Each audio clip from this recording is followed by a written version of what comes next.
மருத்துவமனைக்கு சென்று நோயாளிகளுக்கு உணவுப் பொருட்கள் வழங்குதல் தொடங்குள்ளது. அதனையும் தொடர்ந்து சிறுவர் சிறுமிகளுக்கான கோலப் போட்டி. கோலப் போட்டியில பெயர் கொடுக்கிறவங்க தயவு செய்து மன்றத்தில் வந்து பெயர் கொடுத்துருங்க.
வருஷமே வந்து ஆப்பிள் ஆரஞ்சு பிரெட் வந்து வருஷமாக கொடுத்துக்கிட்டு இருக்கிறோம். இந்த வருஷமும் கொடுக்குறோம்.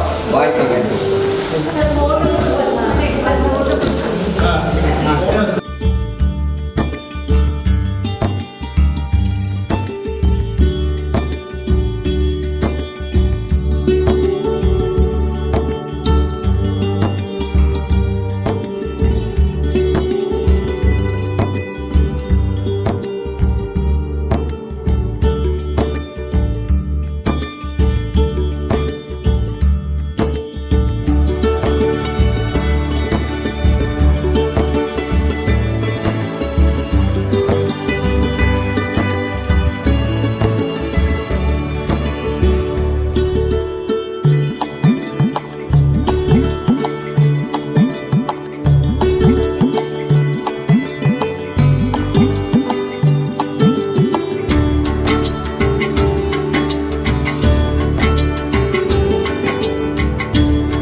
தெரியுது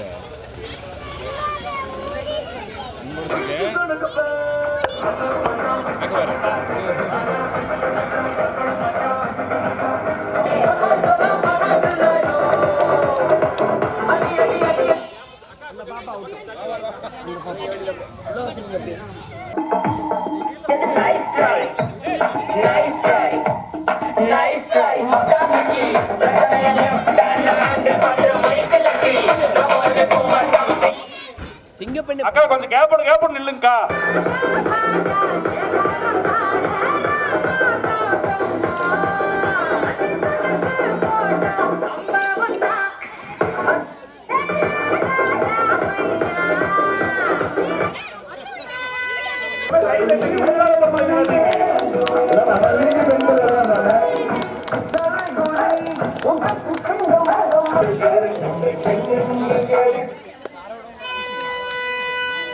அக்கா அப்படியே பக்கத்துல போகாதே, கொஞ்சம் என்ன பின்னால வந்து நான் சில்பராட்ட செய்யற குடுகுடு திங்கு திங்கு.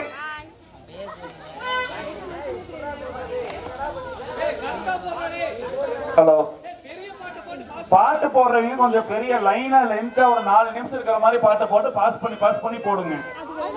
பாட்டு போடக்கூடாது.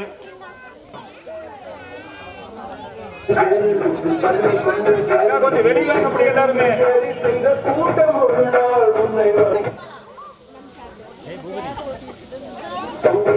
வெளியிலே வேடிக்கை வாங்குறீங்க, அப்படியே கொஞ்சம் கை கட்டி உற்சாகப்படுத்துங்க. அக்கா கொஞ்சம் கை கட்டி உற்சாகப்படுத்துங்க. சுத்தி இருக்கிறவங்கள கை கட்டி உற்சாகப்படுத்துங்க.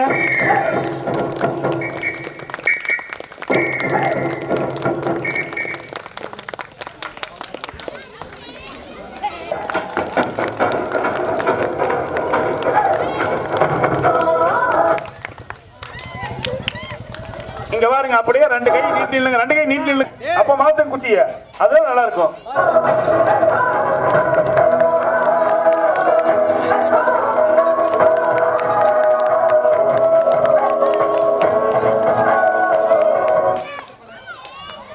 இந்த கடைசி கொஞ்சம் கேப்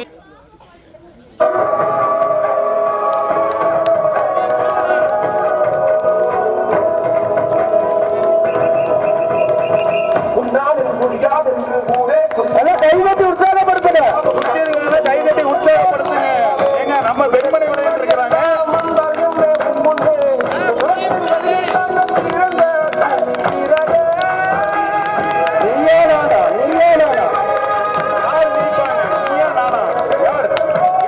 யாருன்னு பாருங்க, யாருன்னு சிங்கப்பெண், யாருன்னு சிங்கப்பெண்,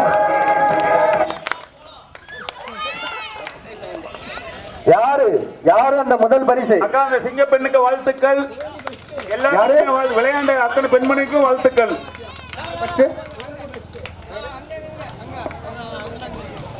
அடுத்து யார் பஸ் நிக்கிறாங்க? கோவில் போட்டி வெற்றி பரத்துக்கிட்ட பேர் கொடுங்க, நாங்க சாட்டு கொடுத்துருவோம். அப்படியே நீங்க வரும்போது பேர் எடுத்துட்டு வந்துருங்க வீட்டுல இருந்து. அது மாதிரி நீங்க ஸ்கெட்சோ என்னமோ எல்லாமே யூஸ் பண்ணிக்கலாம். நீங்க கிரையான்ஸ் கலர் சொல்லமா பி மித்ரா, அஸ்லாம், அசிகாத்ரி, கற்பகம், கல்பனா, மோனி, பொன்யாமி.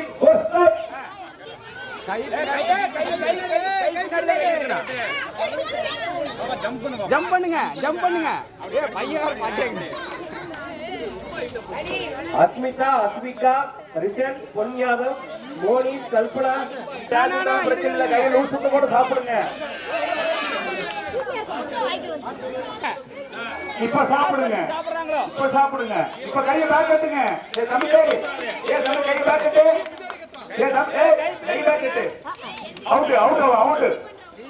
முறுக்கு கீழே ஓடாம சாப்பிடணும். ஜம்ப் பண்ணி ஒரே கடி. எல்லாம் கையை பின்னாடி கட்டுங்க. அவ்வளவுதான் மெதுவா சாப்பிடு. எல்லா குழந்தைகளும் கையை பின்னாடி கட்டுங்க. மெதுவா சாப்பிடு. சரியா? மெதுவா சாப்பிடு. மெதுவா சாப்பிடு. அது கடிச்சதுக்கு அப்புறம் தான் கைது.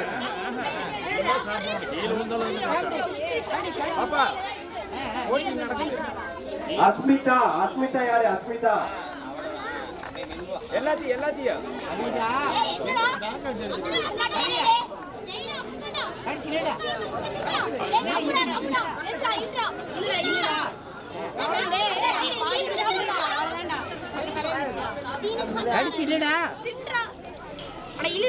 தம்பி பேருங்க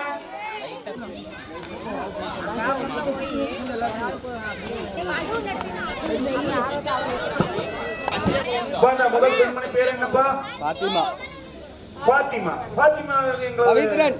மிகப்பெரிய ஐக்குறா.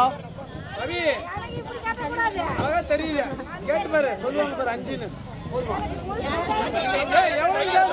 இங்க பாருங்க, யாரும் டேபிள் தொடாம தள்ளி நில்லுங்க. விசில் கொடுத்தோடனே ஸ்டார்ட் பண்ணிரணும். குழந்தைய வச்சிருக்கீங்க தள்ளி ஸ்டார்ட்.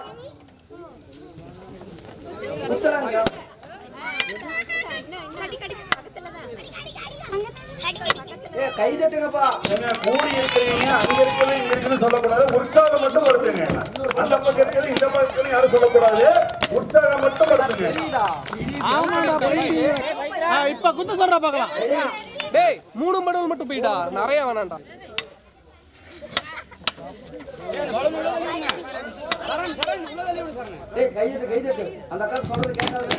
அக்கா சுத்தி இருக்காங்க, உற்சாகப்படுத்துங்க. அவங்க உடைக்கிறது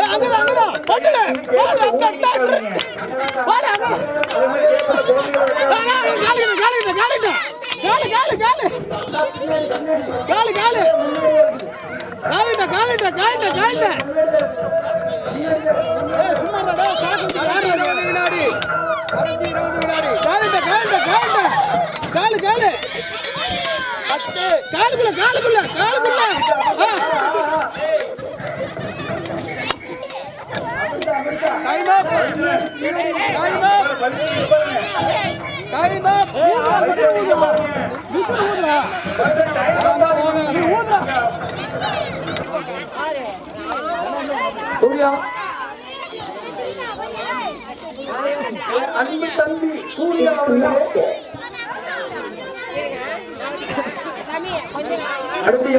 ஆமா ஆமா போட்டு முடிச்சுட்டாங்க பவி.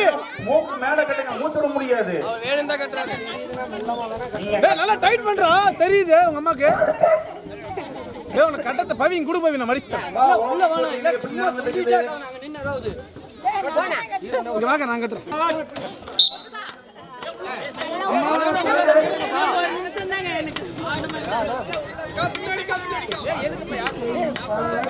ஏய் கை தட்டுறா, கை தட்டி விட்டால வந்துங்க.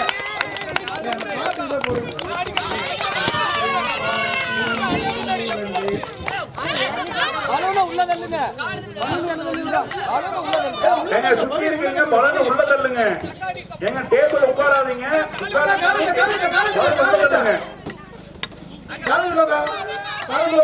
பலனை சர்க்கிள்குள்ள தள்ளி விடுங்க. பாப்பா ரவுண்ட் ஐடியா சொல்லாதீங்க. அந்த பக்கம் இந்த பக்கம் கடைசி 20 வினாடி. அது யாரு இருந்தாலும் சரி, ஐடியா சொல்லாதீங்க. அந்த பக்கம் இந்த பக்கம் அவங்க டேலண்ட் அவங்க காட்டட்டும். 10 வினாடி.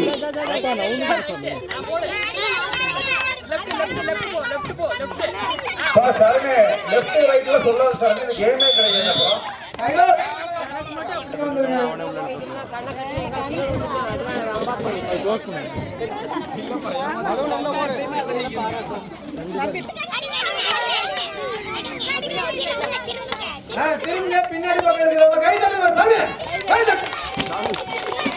சுவாமி விவேகானந்தா 27 வெளிவிழாவை முன்னிட்டு எங்களுக்கு நன்கொடை கொடுத்த அத்தனை நல்ல உணவுக்கும் நன்றி.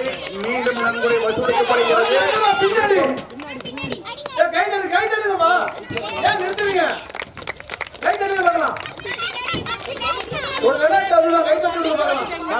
மேல தூக்கி அடிக்கா நல்லா தூக்கி கூடாது. சுவாமி விவேகானந்தர் 27 வெளிவிழாவை முன்னிட்டு எங்களுக்கு நன்கொடை கொடுத்த நல்ல உள்ளங்களுக்கு மிக்க நன்றி. மீண்டும் நம்முடைய வளர்ச்சிக்கப்படுகிறது.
மகளிர் இதுக்கு முன்னாடி யாராச்சும் பிரைஸ் ஏதாச்சும் ஒரு கேம்ல பிரைஸ் வாங்கிட்டீங்கன்னா இந்த கேம்ல கலந்துக்க வேண்டாம்.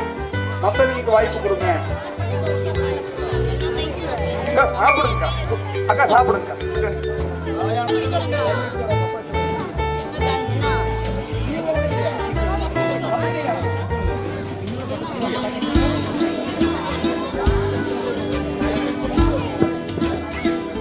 பரிசுரன் மொத்தம் எத்தனை பேரு?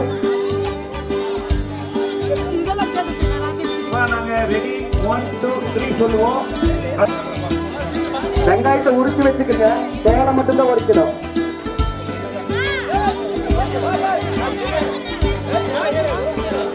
ஏங்க எல்லாரும் வெங்காயோட ஒரு நிமிஷம் இருடா. ஒரு நிமிஷம் இருடா. ஒண்ணு சொல்லுங்க. ஹலோ ஓபன் பண்ணிட்டீங்களா? ரெடி? கைதட்டி உற்சாகப்படுத்துங்க.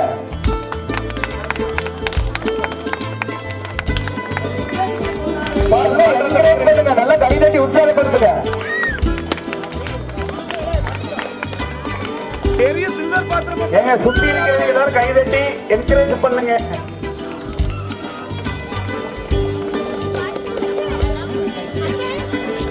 ஆரஞ்சு சாப்பிடுறாங்க.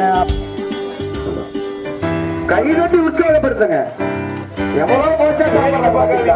ஏங்க வேடிக்கை பார்க்காதீங்க. கை தட்டி உற்சாகப்படுத்துங்க. யாருமே கை தட்ட மாட்டேங்கிறீங்க. வேடிக்கை தான் பாக்குறீங்க.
நான் வந்துட்டேன்னு சொல்லு, திரும்பி வந்துட்டேன்னு.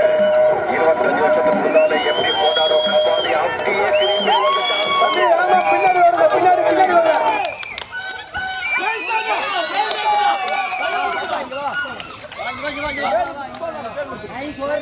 சூப்பரா தம்பி. தம்பி பேர வந்துருக்கீங்களா? கொஞ்சம் பின்னாடி வந்துருக்கா? போர்டு மேல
நிமித்தி காட்டுன்னு சொன்னாருடா போயிட்டான்னு சுத்த கேட்டு லாஜிக்கே இல்லாம பரப்புறானுங்க கேட்டு அப்ப நான் மாமா தானே அடுத்த ஆண்டு கேட்டு கேட்டு பரப்புறதா இன்டர்நெட் கலாச்சாரத்தை அந்த பொழப்புக்கு நீங்க பண்ணலாம்டா விபச்சாரம் அள்ளிக்கு கைய வச்சு 1000 பேர் மறைச்சாலும் சூரியன் திரும்ப வர சாயந்தரம் அது மறைஞ்சாலும் அவ எங்க தெரியுமாடா பையா டாய் நீ பாட்டு ஏதோ ஒண்ணு பேசாதடா பையா டாய் ஐயோ அவனா அவர் மோட முக்கிய பையா டாய் வேற யாரையாவது நான் தான் அந்த பையன் டாய் யாரா அந்த பையன் நான் தான் அந்த பையன் யாரா அந்த பையன் நான் தான் அந்த பையன் யாரா அந்த புடுக்கும் நானே களவு பற்ற ஏதோ சூதுவா தெரிஞ்சுக்கிட்டு ஆனா லைஃப்ல இன்னும் பார்க்க வேண்டியது நிறையுது சிலது முன்னேறணும் முதுகுலையே குத்தி நிக்குது சிலது பண்ணி பொறுத்த வந்த டொனால்ட் ட்ரம்ப் போல அசல் போல சிக்கம் நான் போடுறேன் எங்க அப்பா போட்ல ரவுண்ட் அடிப்பேன் ஃபர்ஸ்ட் நான் காலைல ஒரு போனால பேச தங்கர் பெட்ட பாஸ் தங்க நான் சாப்பிட்டு தோசை போடுவோம் மோசடி சிபிஐ குண்டா யூபிஐல பணத்தை அடிப்பேன் யூஆர்எல் கமெண்ட் அடிச்ச ஐஆர்எல் சொண்டே ஓடிப்பட்டேன் அவ எங்க தெரியுமாடா பையா டாய் நீ பாட்டு ஏதோ ஒண்ணு பேசாதடா பையா டாய் ஐயோ அவனா அவர் மோட முக்கிய பையா டாய் வேற யாரையாவது நான் தான் அந்த பையன் டாய் யாரா அந்த பையன் நான் தான் அந்த பையன்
சுவாமி விவேகானந்த நற்பணி மன்றம் 24 ஆண்டுகளை கடந்து 25வது வருஷம் இப்போ வெள்ளி விழா கொண்டாடுறோம் அப்படிங்கிறது ஒரு பெரிய விஷயம் தான். அதுக்கு நாங்கள் மன்றத்தில் இருக்க உறுப்பினர் மட்டும் இல்லை, இந்த ஏரியாவில் இருக்கிற ஒவ்வொருத்தருமே ஒரு பெரிய காரணம். அது காலையில் நேற்று நைட்டில் ஆரம்பித்து இப்போ வரைக்கும் எவ்வளோ விளையாட்டு போட்டிகள் நிறைய ஈவெண்ட்ஸ் எல்லாமே கண்டக்ட் பண்ணியிருக்கோம். அதில் வந்துட்டு நம்ம உறுப்பினர்கள் அந்த ஃபோட்டோவில் இருக்கிற 50 பேரை தவிர உறுப்பினராக மட்டும்தான் இல்லை, இந்த ஏரியாவில் இருக்கிற நிறைய பேர் வந்துட்டு எங்களுக்கு ரொம்ப பெரிய சப்போர்ட் பண்ணியிருக்கீங்க. அவங்க எல்லாருக்கும் ஒரு பெரிய நன்றி. முதல்ல இப்போ இந்த 25வது ஆண்டு வெள்ளி விழாவில் நம்ம 2 நாள் கொண்டாடணும். இந்த 2 நாளில் நேற்று விளையாட்டு போட்டிகள், காலையில் நேற்று நைட்டு அன்னதானம், இன்னைக்கு காலையிலையும் அன்னதானம், அப்புறம் நம்ம ஒரு வருஷம் பிளட் டொனேட் பண்ணிட்டு இருக்கோம். அதே மாதிரி இன்னைக்கு காலையில அரசு மருத்துவமனையில் இருக்கிற எல்லா பேஷண்ட்ஸ்க்கும் ஆப்பிள், ஆரஞ்சு, பேரிச்சம்பழம், பிஸ்கட், பன் அப்படின்னு சொல்லிட்டு உணவுப் பொருட்கள் நிறைய நம்ம கொடுத்துருக்குறோம். இதே மாதிரி 25 வருஷமா நம்ம பண்ணிட்டு வந்துட்டு இருக்கிறோம். அதே மாதிரி அருட்பெருஞ்சோதி அறக்கட்டளைக்கு மன்றத்து சார்பா 2 மூட்டை அரிசி கொடுத்துருக்கோம். இதனால நிறைய பேர் நலாடிறாங்கிறது நம்ம மன்றத்துக்கு வந்துட்டு ஒரு பெருமை தான். இந்த வெள்ளி விழாவோட முதல் நிகழ்ச்சியா வரவேற்புரை வழங்குவதற்காக மன்ற உறுப்பினர் ராம்குமார் அவர்களை மேடை கலைக்கிறோம். 25ஆம் ஆண்டு வெள்ளி விழாவிற்கு வருகை தந்துள்ள அனைவரையும் முதற்கண் வணக்கத்தோடு வருக வருக என்று வரவேற்கிறேன். இந்த வருடம் 25ஆம் ஆண்டை முன்னிட்டு 2 நாட்களாக நடைபெறுகிறது. நேற்று மற்றும் இன்று. அதற்கு தலைமை தாங்கியிருக்கும் உயர் திரு GR நிரஞ்சன்குமார் MD அவர்கள், சங்கீர் செட்டியார் ஜவுளிக்கடல் அவர்களையும், ஆதரவு தரும் மற்றும் முன்னிலை உயர் திரு கோமா பழனிசாமி அவர்கள், தலைவர் முத்தமிழ் நாடக மன்றம் அவர்களையும், வாழ்த்துறை வழங்க உள்ள திருமதி எம் ரேவதி தேவி எம்ஏ அவர்கள் முன்னாள் நகர்மன்ற தலைவர் அவர்களையும், சிறப்பு விருந்தினர்களாக ஆதரவு தரும் உயர் திரு என்ஆர் நாகராஜ் அவர்கள், கோபி நகர்மன்ற தலைவர் உயர் திரு எஸ் குமரேசன் அவர்கள், ரோட்டரி உறுப்பினர், தாமநகர் உரிமையாளர் மற்றும் வருடந்தோறும் விளையாட்டுப் போட்டியில் வெற்றி பெற்றவர்களுக்கு பரிசு பொருட்கள் வழங்குபவர்களாக உயர் திரு எஸ் யோகராஜ் அவர்கள், தூய்மையகம் plastic and metal mart unit நகர் திருப்பூர் மெயின் ரோட், உயர் திரு ஒய் விக்னேஷ் பிபிஏ அவர்கள், தூய்மையகம் plastic and metal mart unit நகர் அவர்களையும்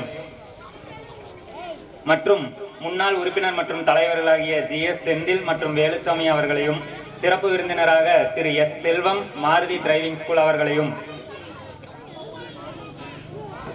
மற்றும் நன்றியுரை வழங்க உள்ள எம் பரத்குமார் செயலாளர் சுவாமி விவேகானந்தர் நற்பணி மன்றம் அவர்களையும், எங்கள் அழைப்பை ஏற்று தலைமை தாங்க உள்ள உயர் திரு GR நிரஞ்சன்குமார் MBA அவர்கள், சங்கீர் செட்டியார் ஜவுளி கடல் அவர்களை வருக வருக என்று வரவேற்று முன்னிலை வழங்க உள்ள உயர் திரு கோமா பழனிசாமி அவர்கள், தலைவர் முத்தமிழ் நாடக மன்றம் அவர்களையும் வருக வருக என்று வரவேற்கிறோம். அடுத்ததாக சிறப்புரை வழங்க நமது மன்றத்தின் முன்னாள் தலைவர் மற்றும் மூத்த உறுப்பினருமான செந்தில்குமார் அவர்களை மேடை கலைஞர். விவேகானந்தர் நற்பணி மன்றத்தின் 25ஆம் ஆண்டு வெள்ளி விழா மற்றும் சுவாமி விவேகானந்தரின் 162ஆம் ஆண்டு பிறந்தநாள் விழாவிற்கு வருகை தந்திருக்கும் GR ரஞ்சிதன்குமார் சங்கரி செட்டியார் ஜவுளிக்கடல் உரிமையாளர் அவர்களையும், கோமா பழனிசாமி அவர்கள் தலைவர் முத்தமன்றம் நாடக மன்றம் அவர்களையும், வர உள்ளவர்களையும், மேடைக்கு வந்திருக்கும் அனைவரையும், இங்கே வருகை தந்திருக்கும் அனைவரையும் வருக வருக என வரவேற்கிறேன்.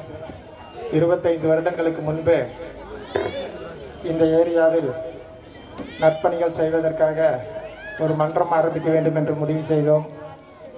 எல்லாரும் என்ன பண்ணுவாங்கன்னா, இந்த எல்லா ஏரியாலையும் பொறுத்த வரைக்கும் ரசிகர் மன்றம் தான் ஓப்பன் பண்ணுவாங்க. பெரும்பாலும் அப்போ இருந்தவங்கெல்லாம் ரஜினி ஃபேனு, சில பேர் கமல் ஃபேன் இருந்தாங்க, விஜயகாந்த் ஃபேனும் இருந்தாங்க. அப்போ நாங்களாம் இருந்துட்டு என்ன முடிவு பண்ணோம் அப்படின்னா, மன்றம் காலகாலத்துக்கு இருக்கிற மாதிரி ஒன்று பண்ணணும் அப்படின்னு முடிவு பண்ணேன். அந்த டைமில் வந்து பார்த்திங்கன்னா மெம்பர்ஸ் நான், வேலுச்சாமி அண்ணன், முரளி, இறந்துட்டார் சரவணன் ஒருத்தர், அப்புறம் வந்து கடல் மன்னன், இந்த மாதிரி ஒரு 5-6 பேர் சேர்ந்து இந்த வாய்க்கால் ரோட்டு இளைஞர்கள்லாம் வந்து பார்த்திங்கன்னா தவறான வழியில் பண்ணக்கூடாது, நேர்மையான வழியில் சிறப்பாக வாழ்க்கையில் முன்னுக்கு வரணும்.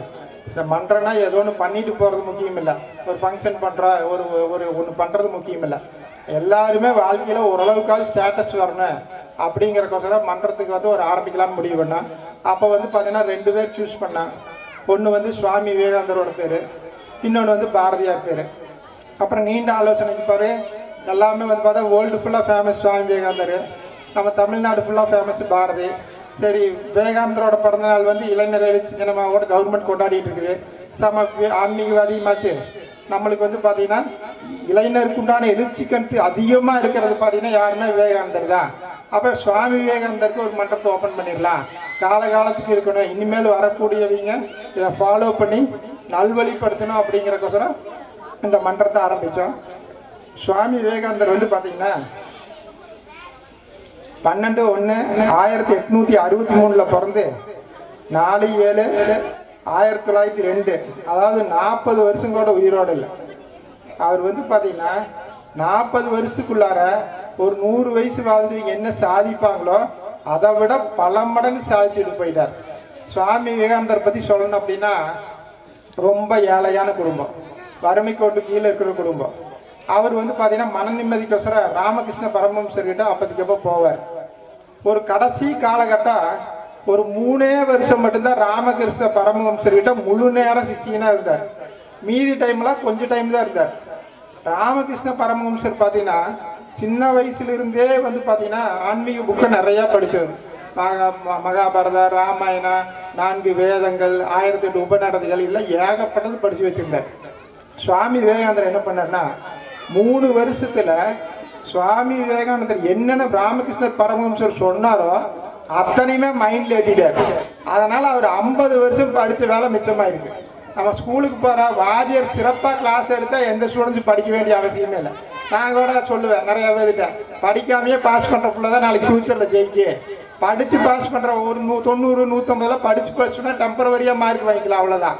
படிக்காமையே நம்ம லேர்ன் பண்ணோம்னா அது மாதிரி சுவாமி விவேகானந்தர் 3 வருஷத்துல இந்து மதத்தில் இருக்கிற அத்தனை புக்கு, பைபிள், குரானு எல்லாமே வந்து பார்த்தீங்கன்னா கரைச்சி குடிச்சிட்டாரு. அதுக்கு என்ன காரணம் அப்படின்னா, குரு சொன்னார், இவர் கேட்டார், அவ்வளோதான். அவர் புக்கை படித்தது கம்மி தான். ஆனால் ராமகிருஷ்ணர் படித்தது எல்லாத்தையுமே 50 வருஷமா படித்ததை 3 வருஷத்துல கற்றுட்டார். அதனால் பார்த்தீங்கன்னா விவேகானந்தர் வந்து பார்த்தீங்கன்னா அதை ஆசிரியர் சொல்கிறத ஸ்டூடெண்ட் மனசு ஒருமுகப்படுத்தி கேட்டா அப்படின்னா வாழ்க்கையில் வந்து நம்ம அதை பல விஷயத்தை கற்றுக்கலாம். வாத்தியார் என்ன கற்று வச்சிருக்காரோ அதை ஈஸியாக கற்றுக்கலாம். அது தொழில் இதுக்கு மட்டும் இல்லை, தொழிலுக்கும் அப்படித்தான். நம்ம ஒரு பக்கம் போய் வேலை செய்கிறோம், அந்த ஓனர் திறமைசாலியாக இருந்தால் நம்ம 1 வருஷம் டேலண்டாக ஒர்க் பண்ணால் போகுது, அவருக்கு விசுவாசமாக ஒர்க் பண்ணால் போகுது, நம்ம பல விஷயத்தை கற்றுக்கலாம். அந்த பல விஷயம் வந்து வாழ்க்கையில் நம்மளுக்கு முன்னேற்றத்துக்கு உதவி பண்ணும். சுவாமி விவேகானந்தர் ஒரு அப்பா அமெரிக்காவில் போயிட்டு இருக்கிறப்போ ஒரு பெண்மணி சொல்கிறாங்க, ஏங்க டீசெண்டாக வந்து பேண்ட் ஷர்ட் போட்டு வரக்கூடாதா, இந்த மாதிரி இப்படி வர்றீங்களா அப்படின்னு. அதுக்கு அவர் சொல்கிறாரு, எங்கள் நாட்டிலையெல்லாம் பார்த்தீங்கன்னா கேரக்டர் வச்சு தான் மதிப்பாங்க, உங்கள் நாட்டில் வந்து ட்ரெஸ்ஸை வச்சு மதிக்கிறாங்க அப்படின்னாரு. கேரக்டரை வச்சு மதிக்கிறது, ட்ரெஸ்ஸை வச்சு மதிக்கிறது 2 விதமாக இருக்குது. இப்போ நம்ம பார்த்தீங்கன்னா நம்ம ஏரியாலெலாம் புவர் பீப்புளு, பாய்க்காரோடலாம் புவர் பீப்புளு. அப்போ ஆரம்பிக்கிற கட்டத்தில் என்ன அப்படின்னா, நம்ம பையங்களாம் ஒரு ஸ்டேட்டஸ்க்கு வரணும், ஒரு முன்னேற்றத்துக்கு வரணும் அப்படின்னா என்ன வேணும் அப்படின்னா, ஃபஸ்ட்டு வந்து பார்த்தீங்கன்னா என்ன தேவை அப்படின்னா பையங்களுக்கு மனபலம், உடல் பலம், அதை சத்தமாக அறிவு பலம். இந்த 3 பலம் இருந்துச்சுன்னா போது வாழ்க்கையில் ஒரு நாள் நல்ல நிலைமைக்கு போயிடுவான். ஆனால் இந்த 3 பலம் இல்லை அப்படின்னா என்னதான் கரணம் முடிச்சு குட்டி கரணம் முடிச்சாலும் வேலையாகாது. திருப்பதிகிட்ட போய் சாமி எனக்கு பணம் கொடுன்னு கேட்டால் கூட திருப்பதி கொடுக்காது. நல்லா தெரியும், ஒழுக்கத்துக்கு தான் சாமி ஒழிஞ்சு காமியெல்லாம் இங்கே பேங்க் நேரத்தில் யாருக்கும் கொடுக்காது. அதனால் மனபலம், உடல் பலம், அறிவு பலம், இந்த 3 பலம் யாருக்கிட்ட வருதோ அவங்க வந்து பார்த்தீங்கன்னா வாழ்க்கையில் எப்படியும் ஒரு ஸ்டேட்டஸில் வந்து முன்னுக்கு வந்துடலாம். இப்போ எல்லாமே ஒன்றுமில்லாத இப்போ நான்லாம் ஓரளவுக்கு நல்ல ஸ்டேட்டஸ்க்கு வந்துட்டேன். இந்த மாதிரி சங்கத்தில் நிறைய பேர் வந்து ஓரளவுக்கு நல்ல ஸ்டேட்டஸ்க்கு வந்துட்டாங்க. என்ன காரணம் அப்படின்னா, நம்ம வழி நடத்தி நம்ம மட்டும் முன்னேறினா பார்த்தாது, நம்மளை கீழே இருக்கிறவங்க யாரையாவது கொஞ்சம் தூக்கி விடணும். ஏன்னா பெரிய பெரிய விஐபிஸ் எல்லாம் பார்த்தீங்கன்னா கீழே இருக்கிறவங்க யாருமே தூக்கி விடுறதில்ல. அவங்களுக்கு தேவை எப்படி பணம் சம்பாதிக்கிறவங்க டெக்னிக் கூட நிறையா இளைஞருக்கு தெரியறதில்ல. எப்படி பணம் சம்பாதிக்க முடியும், யூடியூப் பார்க்குறாங்க, வேறு சேனலெல்லாம் பார்க்குறாங்க. ஏதோ ஒரு சேனல் பார்த்தீங்கன்னா ஒரு அப்படியே ப்ரோக்ராம் பண்ணிகிட்டே வருவா. அப்புறம் கடைசியில் பார்த்தீங்கன்னா இந்த பாலிசி எடு, உனக்கு இத்தனை கோடி கிடைக்கு, இந்த இது பண்ணு, அப்படித்தான் சொல்லுவான்னு ஒழிஞ்சு வாழ்க்கையில் பணம் சம்பாதிக்கிற சீக்ரெட் வந்து பணம் சம்பாதிக்கிறவங்களுக்கு மட்டும்தான் தெரியும். அப்போ நம்ம கற்றுக்கவே முடியாது. அப்போ என்னதான் தொழில் தெரிஞ்சாலும் பணம் சம்பாதிக்கிற சீக்ரெட்டுங்கிற ஒரு தனி சீக்ரெட்டு. அப்போ அது வந்து பெரிய பெரிய விஐபிக்கு மட்டும் தான் தெரியும். அதுக்கு பேஸாக என்ன அப்படின்னா நாலேஜ், அறிவு பலம், உடல் பலம், மனபலம், இந்த 3 இருந்தால் மட்டும்தான் நம்ம ஸ்டெப் பை ஸ்டெப்பாக போய் ஒரு கட்டத்துக்கு மேலே தான் நம்மளுக்கு பணம் இப்படி தான் வரும் அப்படிங்கிற டெக்னிக்கிலே கற்றுக்க முடியும். அந்த எந்த டெக்னிக்கை வந்து அனுபவபூர்வமாக உணர்ந்தால் மட்டும்தான் தெரியுமே ஒழிஞ்சு நம்ம வந்து பார்த்திங்கன்னா சும்மா வந்து இப்போ எந்த புக்கை படித்தாலும் கற்றுக்க முடியாது, எதை பண்ணாலும் கற்றுக்க முடியாது. அப்போ வந்து பார்த்தா நம்ம ஏரியா இளைஞர்கள் வந்து நேர்மையான வழியில், நல்ல வழியில், சுவாமி விவேகானந்தரோட ஆசீர்வாதத்தோட, சுவாமி விவேகானந்தரோட கருத்துக்கள் வந்து பார்த்தா இளைஞர்கள் பேஸ் பண்ணியே தான் இருக்குது. அவரோட கருத்தை ஃபாலோ பண்ணணும். அதே நேரத்தில் வந்து பார்த்திங்கன்னா நம்மளோட ஸ்டேட்டஸ் இன்க்ரீஸ் பண்ணிட்டோம்னா நம்ம நினச்சதெல்லாம் அடைய முடியும். அதனால் வந்து பார்த்திங்கன்னா இந்த பகுதி மக்கள் வந்து நல்லா செயல்படணும் அப்படிங்கிறக்காக 25 வருஷம் அப்போ நான் காலேஜ் முடிச்சிருந்தேன். இப்போ எனக்கே கிட்டத்தட்ட 48 வயசுக்கு மேலாச்சு. அப்போ காலேஜ் முடித்து அந்த டைமில் ஆரம்பித்தோம். அப்போ வந்து இந்த சுவாமி விவேகானந்தர் நட்பணி மன்றத்தை பண்ணுவோம், ஒரு கொஞ்சம் வருஷம் ஒரு 100 வருஷமாக வந்து நடக்கணும் அப்படின்னு தான் ஆரம்பித்தோம். அதே மாதிரியே 1/4 நூற்றாண்டை கடந்துருச்சு, இன்னும் கிடக்குன்னு நம்பிக்கை இருக்குது எனக்கு. பல இளைஞர்கள் வந்து இந்த ஏரியாவிலேருந்து முன்னுக்கு வரணும், ஸ்டேட்டஸ் பெறணும் அப்படிங்கிறத எங்கள் மன்றம். நிறைய சேவை பண்ணுறோம், அது 2வது பட்சம். சேவை வந்து ஒருத்தர்கிட்ட வாங்குறோம், கொடுக்குறோம், அல்லது நாங்களே போட்டு பண்ணுறோம், அது வேறு விஷயம். சேவை பண்ணுறது மட்டும் பத்தாது, அவங்க எந்த அளவுக்கு துடிப்பாக செயல்படுறாங்களோ அந்தளவுக்கு வாழ்க்கையில் முன்னுக்கு வந்துடலாம். நான் ஒரு இடத்துல ஏழ்மையாக இருந்தேன், அப்புறம் அப்படி இப்படியே படிப்படியாக வந்து பொருள் நல்ல நிலைமைக்கு வந்தாச்சு. ஓரளவுக்கு 90% நல்ல இருக்குது. இன்னொரு 10 வருஷத்துக்கு மேலே பெரிய லெவலுக்கே போயிடுவேன். என்ன காரணம் அப்படின்னா, நம்ம இன்னொருத்தருக்கு அட்வைஸ் பண்ணுறப்ப நம்மளுக்கு வந்து ஒரு பவர் கிடைக்கும். போய் ரொம்ப கீழே இருக்கிறான் மேலே கொண்டு வரணும்னு சொல்லி, ஆனால் அந்த பக்கம் யாரும் பண்ணுறதில்ல. நம்ம விவேகானந்தர் நட்பணி மன்றத்து மூலிமா இளைஞர்களை வந்து நல்லா பயன்பெறணும், வாழ்க்கையில் வந்து முன்னுக்கு வரணும். வருங்காலத்தில் வந்து பார்த்தீங்கன்னா நடிகர் பின்னாடி, நடிகை பின்னாடி, வேறு மன்றத்துக்கு பின்னாடி. இப்போ வந்து பார்த்தீங்கன்னா ஒரு உதாரணத்துக்கு எடுத்து அப்படின்னா பேச்சு திறமைங்கிறது ஒரு திறமை இருக்குது. அந்த திறமை யாருக்கு வேணும்? அரசியல்வாதிக்கு வேணும், ஆன்மீகவாதிக்கு வேணும். அதை சேர்த்தாம வந்து பார்த்தீங்கன்னா யாருக்கு? மீடியேட்டருக்கு வேணும், வக்கீலுக்கு வேணும், அது பத்திரிகையாளருக்கு வேணும். இந்த 5 பேர்த்துக்கு தான் பேச்சு திறமை வேணும். மித்தவங்க எல்லாத்துக்குமே வந்து பேச்சு திறமை வந்து விட நம்ம நாலேஜ் தான் ரொம்ப முக்கியம், அறிவு சார்ந்த விஷயம் தான் ரொம்ப முக்கியம். அதுதான் நம்மளுக்கு சம்பாரிச்சு கொடுக்கும்போது பேச்சு திறமை சம்பாரிச்சு கொடுக்காது. ஆனால் இந்த 5 பேர்த்துக்கு மட்டும்தான் பேச்சு திறமை சம்பாரிச்சு கொடுக்கு. வளர்த்து பேசிக்கிட்டே இருப்பான், ஆனால் அதுக்கு அவனுக்கு காசாயிடுது. ஆனால் மித்தவங்களுக்கெல்லாம் பார்த்தீங்கன்னா திறமை, தொழில் திறமை வேணும். தொழில் திறமை யாரு கற்றுக்கிறாங்களோ அவங்கள நல்வழிப்படுத்துகிறோமோ அப்போ வந்து பார்த்தீங்கன்னா ஒருத்தன் முன்னேறிட்டானா அவங்க ஃபேமிலி முன்னேறின மாதிரி. ஒரு பையன் அழகாக இருக்கிறான், ஓரளவுக்கு டெவலப் ஆகிட்டான் அப்படின்னா அவனோட ஃபேமிலி வந்து பின்னாடி அப்படியே டெவலப் ஆகிட்டு வந்துடும்.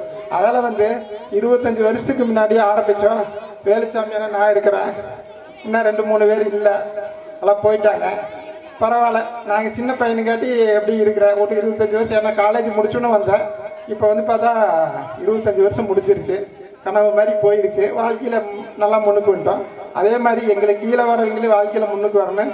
கோபி வாய்க்கால் ரோடு ஏரியா இருக்கல, ரூரல் ஏரியா, இந்த இடத்துல வந்து ரொம்ப லோ பீப்புள் தான் நிறைய பேர் வசிப்பாங்க. எல்லாருமே வாழ்க்கையில் முன்னுக்கு வரணும் அப்படிங்கிறக்காச்சும் இந்த மன்றம் ஆரம்பித்தோம். சிறப்பாக செயல்பட்டுருக்குது. இனி வரக்கூடிய சந்ததிகள், சின்ன பையங்க இவங்கெல்லாம் வந்து பார்த்தா இந்த மன்றத்தில் ஜாயின் பண்ணி இன்னும் 25 வருஷம் சிறப்பாக செயல்படணும், இன்னும் புது புது மெம்பர்ஸ் வரணும் அப்படிங்கிறது எங்களோட விருப்பம். நம்ம சேவை வந்து அதிகமாக பண்ணுறதுல இப்போலாம் மணியாக கொடுத்துட்றது, ஏன்னா நம்மளால் வர முடியறது இல்லை. இருந்தாலும் இன்னி ஃப்யூச்சரில் வந்து பையங்களாக வந்து சேவையில் ஈடுபடணும், அவங்க டெவலப் ஆகணும், அவங்க வந்து பார்த்தீங்கன்னா மணியாக கொடுக்கணும், ஏதோ ஒரு விதத்தில் வந்து பார்த்தீங்கன்னா நல்லது நடக்கணும். அதனால் சுவாமி விவேகானந்தர் சொன்னது போல் எல்லா ஆற்றலும் உங்கள்கிட்டயே இருக்குது. உங்களால் எதை செய்ய முடியும் என்று, உங்களால் எதையும் செய்ய முடியும் என்று நம்புங்கள். இதை நம்பிட்டோம்னாவே நம்ம பிரச்சனை சால்வு. ஆனால் நம்ம நம்ப மாட்டோம், அதுதான் பிரச்சனையே. நம்மக்கிட்ட திறமை இருந்துச்சு அப்படின்னா, கான்ஃபிடென்ட் இருந்துச்சு அப்படின்னா கட்டாயம் நம்புவோம், வாழ்க்கையில் முன்னுக்கு வந்துடலாம். இந்த சங்கம் வந்து மேலும் இன்னும் நான் இருக்கிற வரைக்கும் இன்னும் ஒரு 25 வருஷம் இந்த சங்கத்தை பார்க்கணுன்னு ஆசைப்பட்றேன். நல்லபடியாக போகணும் அப்படின்னு ஆண்டவன்கிட்ட வேண்டிக்கிறேன். நன்றி, வணக்கம்.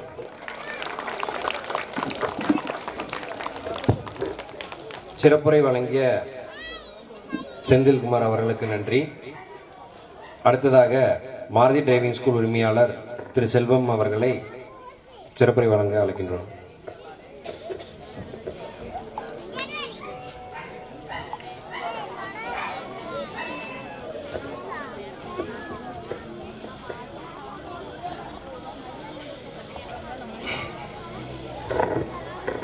மதிப்புக்கும் மரியாதைக்கும் உரிய சுவாமி விவேகானந்தனுடைய நற்பணி மன்றத்தினுடைய மன்ற பொறுப்பாளர்களை, மன்ற உறுப்பினர்களை, தன்னலமின்றி பொதுநலமே செய்ய வேண்டும் என்ற நோக்கத்தோடு அயராது 25 ஆண்டுகள் பாடுபட்டு கொண்டிருக்கின்ற மன்றத்தினுடைய கண்மணிகளே, அனைவருக்கும் எனக்கு முதற்கண் வணக்கத்தை தெரிவித்துக் கொள்கிறேன். 25 ஆண்டுகள் என்பது ஒரு பெரிய சாதனை தான். ஏனென்றால் எத்தனையோ சங்கங்கள் இருக்குது, எத்தனையோ மன்றங்கள் இருக்குது. அதையெல்லாம் தாண்டி இதனுடைய நோக்கமே பொது நல சேவை. இந்த 2 நாட்கள் பார்த்தீங்கன்னா விளையாட்டுப் போட்டிகள், குழந்தைக்கு உண்டான விளையாட்டுப் போட்டி, அரசு ஆஸ்பத்திரியில் வந்து ஒரு பிளட் டொனேட்டன், உணவு வழங்குதல், இதெல்லாம் வந்து ஒரு சின்ன வயசுலேயே இவ்வளோ ஒரு தாக்கம் இருக்குது அப்படின்னா 100 இளைஞர்களை வச்சு உலகத்தையே நான் மாற்றுறேன்னு சொல்லி விவேகானந்தர் சொன்ன ஒரு உதாரணத்தை பேஸ் பண்ணி இவங்க பாடுபட்டிருக்கிறது வந்து ரொம்ப சந்தோஷப்படுறோம். அதே சமயத்தில் இந்த ஏரியா மக்கள் இந்த மன்றத்தை பயன்படுத்தி, ஏன்னா பல துறைகளில் இந்த பொறுப்பாளர்கள் இருக்கிறாங்க, பல டிபார்ட்மெண்ட்டில் இருக்கும்போது அவங்களுடைய அறிவுரைகளின் பேரை நீங்கள் கேட்டீங்க அப்படின்னா உங்களுடைய வாழ்க்கை ரொம்ப சிறப்பாக இருக்குதுன்னு நான் இந்த நேரத்தில் வேண்டிக்கிறேன். அதே சமயத்தில் இந்த 25 ஆண்டுகள் வெள்ளி விழாவை முன்னிட்டு 162வது விவேகானந்தருடைய பிறந்தநாள் விழாவில் என்னை கலந்துக்க அழைத்த அனைத்து நண்பர்களுக்கும் என் மனமார்ந்த நன்றி. ஒரு சில அறிவுரைகளை உங்கள் முன் பதிவு செய்ய விரும்புகிறேன். சுவர் இருந்தால் தான் சித்திரம். ராமு சொன்ன மாதிரி உடல் பலம். பெற்றோர்கள் உங்களுடைய குழந்தைகளை நன்கு கவனிக்க வேண்டும். ஏனென்றால் அவர்களிடம் இருக்கக்கூடிய திறமைகள் யாருக்கும் தெரியாமல் போகிறது. ஒன்று பேரண்ட்ஸு, இன்னொன்று டீச்சர்ஸ். இந்த 2 பேர்த்துக்கு இந்த குழந்தையோட திறமை 100% தெரியணும். அப்படி தெரிஞ்சால் தான் அந்த குழந்தை எந்த துறையில் சிறந்து விளங்குது, அவனுக்கு அறிவு எந்த மாதிரி இருக்குது அப்படிங்கிறத அந்த துறையை நம்ம செலெக்ஷன் பண்ணி கொண்டு போகிறதுக்கு ஒரு ரொம்ப வழிவகை செய்யும். அதை பேரண்ட்ஸ் நல்லா கவனிக்கணும். அவனுடைய நோக்கம், உங்களுடைய நோக்கத்தை குழந்தைகளுக்கு திணிக்காதீங்க. அவனுடைய நோக்கம் என்ன, அவன் எதில் விருப்பப்படுறான், அவனுடைய விருப்பப்பட்ட டிபார்ட்மெண்ட் என்ன, இதில் அவனை வந்து அறிவு சார்ந்து கொண்டு போனீங்க அப்படின்னா ஒரு மிக சிறந்த ஒரு வல்லுநராகவோ ஒரு தொழில் அதிபராகவோ விளங்குறதுக்கு ஏதுவாக. ஏனென்றால் நாம் அதை யாரும் செய்கிறதில்லை. பேரண்ட்ஸ் வந்து அவன் என்ன கேட்டாலும் வாங்கி கொடுக்கறது மட்டும் நம்ம கடமை அல்ல.